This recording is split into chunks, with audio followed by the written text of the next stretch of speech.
मैं बड़ा कष्ट में, मुझे बड़ा दुख है। जो बार बार कहते हैं कि मेरी जिंदगी में बड़ा दुख है, मेरी जिंदगी में बड़ा कष्ट है, मेरी जिंदगी में बड़ा तकलीफ है। एक पत्र आया है, एक बहन ने लिखा है।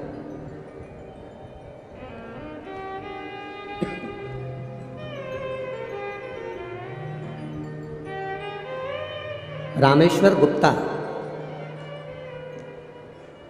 संगीता गुप्ता, कहीं बैठी हो तो हाथ हिला सकती हैं, कहीं बैठी हो तो अपना हाथ हिला सकती हैं। रामेश्वर गुप्ता दिख गई क्या? हाँ, हाथ हिला तो बहन ऐसा एक बार। हाँ ठीक है, दिख गए, हाथ हिला। रामेश्वर गुप्ता, संगीता गुप्ता, राजस्थान, कोटा, केशोरया पाटन से हम आए हैं। बाबा का हम क्या गुणगान करें गुरुजी, 16 साल तक संतान का सुख नहीं हुआ गुरुदेव। ऐसा कोई व्यक्ति नहीं था जो ताना ना दिया, अपशब्द ना कहा, आड़े तेड़े वचन ना कहे। बांझ जैसे संबोधन से भी हमको संबोधित कर देते थे लोग गुरुदेव। सारे डॉक्टरों को, राजस्थान के, मध्य प्रदेश के सब डॉक्टरों को दिखाया पर आराम नहीं लगा। तब बाबा की कृपा का हम क्या वर्णन करें गुरुदेव। आपकी कथा श्रवण करी और बाबा की कृपा से, बाबा की दया से, आपने जो सफेद आंकड़े की जड़ का प्रयोग बताया था और पशुपति व्रत बताया था, वो हमने कथा के अंतर्गत पंडाल में बैठकर सुनकर, कथा में तो हम रोज नहीं जा पाए पर हम एक दिन की कथा में केवल आखिरी दिन गए और हमने आखिरी दिन, आप कहते हो ना बाबा से जो मांगो बाबा वो देता है गुरुदेव। हमने पंडाल में बैठकर बाबा से केवल संतान मांगी और मेरे बाबा ने 16 साल के बाद मुझे संतान दी। इसलिए मैं बाबा को यहाँ प्रणाम करने के लिए आए हैं। ये शिव तत्व ओघड़ी है। बैठिए बहन, बहुत बहुत साधुवाद। हर हर, ये ओघड़ी है शंकर।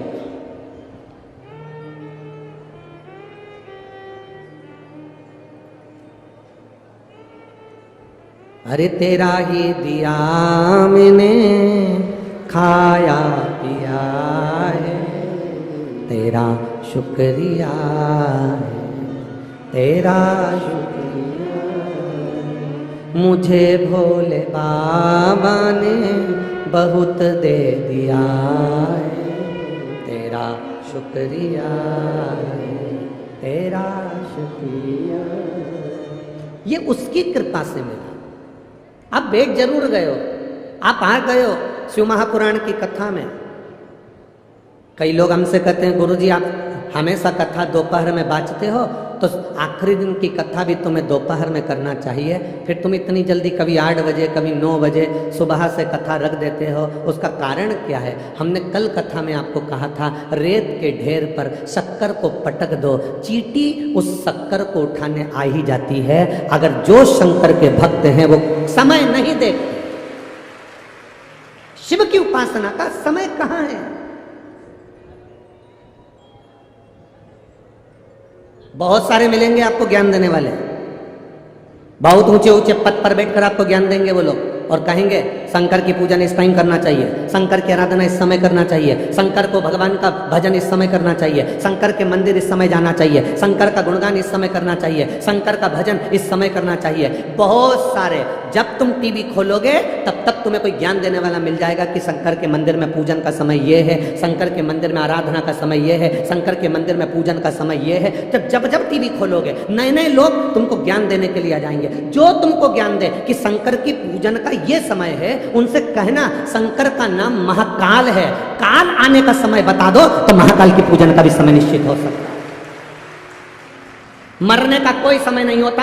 मौत नहीं देखती कि तू सुबह मर रहा है कि शाम को मर रहा है, मौत नहीं देखती कि तू दिन को मर रहा है कि रात को मर रहा है, मौत नहीं देखती कि तू 11 बजे मर रहा है कि 12 बजे मर रहा है, मौत नहीं देखती कि तू सुबह 4 बजे मर रहा है कि रात्रि के 3 बजे मर रहा है। जब मौत का समय नहीं है तो मेरे महाकाल के भजन का भी कोई समय नहीं है, मेरे शिव के भजन का कोई समय नहीं है। बहुत सारे ज्ञान देने वाले बहुत सारे आपको मिलेंगे जो दिन भर बैठकर बस यही बात करते रहेंगे, इतनी बजे मंदिर जाना चाहिए, इतनी बजे पूजन करना चाहिए, इतनी बजे आराधना करना चाहिए, इतनी बजे जल चढ़ाना चाहिए। हंसी और वाले महाराज ने तो हर कभी लोगों को मंदिर भेज दिया। जो कह दे कि मौत का समय होता है तो हम भी कह देंगे कि मंदिर जाने का समय होता है। जब दिल करे तब महादेव का भजन करें। जो कह दे कि मरने का समय निश्चित है, मृत्यु का समय निश्चित है, कि ये सुबह 4 बजे मरेगा, ये 3 बजे मरेगा, ये 5 बजे मरेगा, तो हम भी कह देंगे कि मंदिर जाने का समय ये है। भगवान के भजन का, भगवान को पूजने का, भगवान की आराधना का, शंकर की स्तुति का और भगवान के मंत्र जाप का कोई समय नहीं होता। जब तुम्हारी मर्जी पड़े तब भजन करो, जब तुम्हारी मर्जी पड़े उस समय पर भजन करिए। द्रौपदी जिसका रजस्वला धर्म, 3 दिन के रजो धर्म में थी द्रौपदी, केवल तीसरे दिन का स्नान करा था द्रौपदी ने रजो धर्म में, और दुशासन उसके बाल पकड़कर सभा में लेकर आ गया। अगर द्रौपदी सोचती कि मैं रजो धर्म में हूं, मैं रजस्वला हूं, मैं भगवान को कैसे भजूं, मैं भगवान को कैसे पुकारूं, पर द्रौपदी रोती रोती जब अपने गुरु द्रोणाचार्य के सामने पहुंची तो गुरु जी ने कह दिया, द्रौपदी कोई तुझे नहीं बचाएगा, बचाएगा तो वो जो मैंने तुझे गुरु मंत्र दिया है, जो मैंने तुझे मंत्र प्रदान करा है, वो मंत्र भज।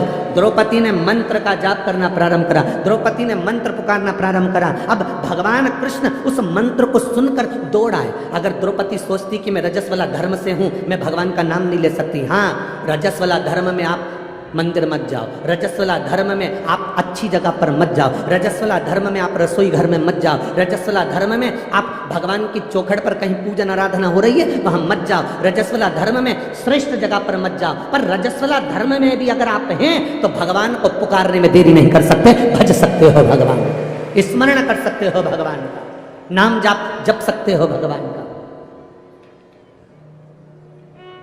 मृत्यु का समय नहीं, मौत का कोई समय नहीं, तो फिर हम कैसे कह दें,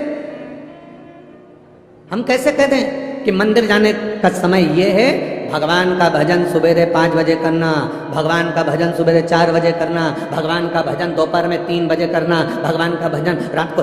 स्वयं रामकृष्ण परमहंस जी से स्वामी विवेकानंद जी ने पूछा, रामकृष्ण परमहंस जी से पूछा, गुरु जी भगवान का भजन, भगवान का नाम कब लेना चाहिए? स्वामी विवेकानंद जी रामकृष्ण परमहंस जी से पूछ रहे हैं।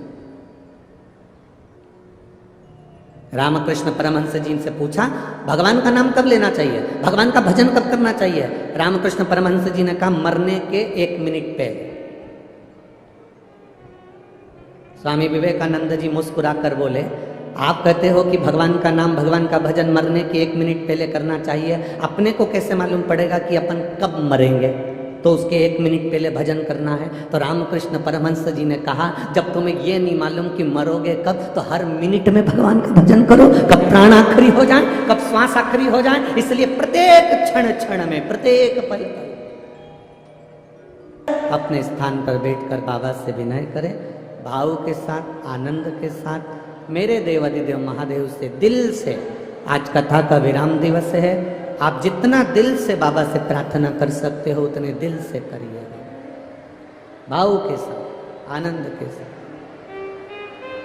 जितने कार्यकर्ता खड़े हैं उनसे भी कहेंगे, जहां जगह मिल जाए वहां बैठ कर बोलो,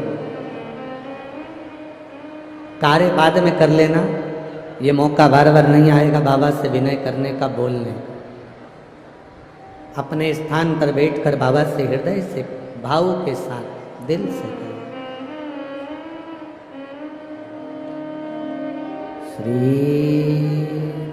शिवाय नमस्तु,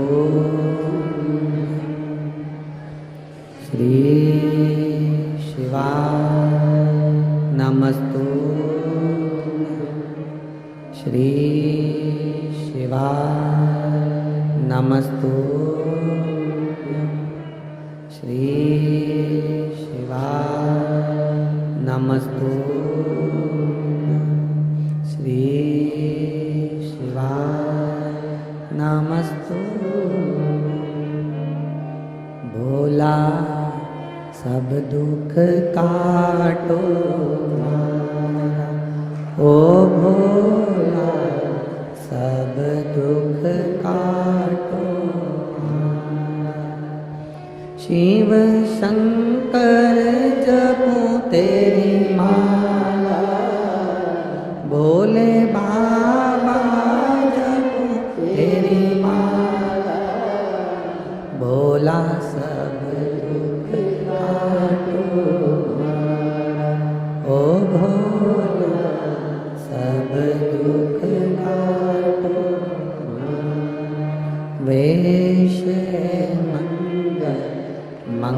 कलकाली वैसे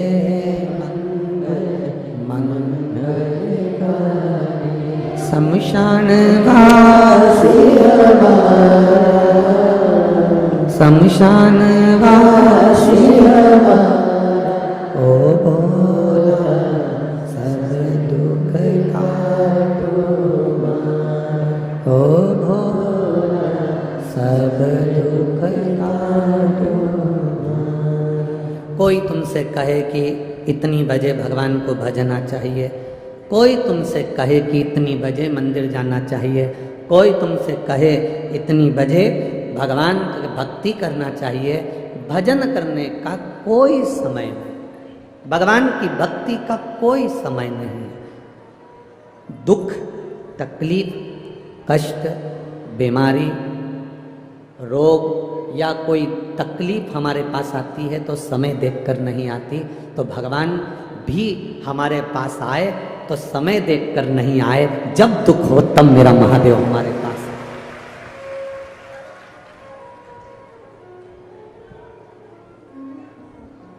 अच्छा चलो एक प्रैक्टिकल करके देखना, तुम्हारे दरवाजे पर शाम को 4 बजे गाय को रोटी देकर देखना। गाय कितनी बजे तुम्हारे दरवाजे पर पहुंचेगी रोज? जम के बोलो जरा। 4 बजे। 3 बजे रोटी दोगे तो गाय कितनी बजे पहुंचेगी रोज? 3। सुबह 9 बजे रोटी दोगे तो गाय सुबह 9 बजे पहुंचे। तुम जिस टाइम, गाय घड़ी पहनती है क्या? अरे बोलो तो जम के, नहीं पहनती। फिर उसको कैसे मालूम कि 3 बज गई? फिर उसको कैसे मालूम कि 3 बज गई? उसको कैसे ज्ञात है?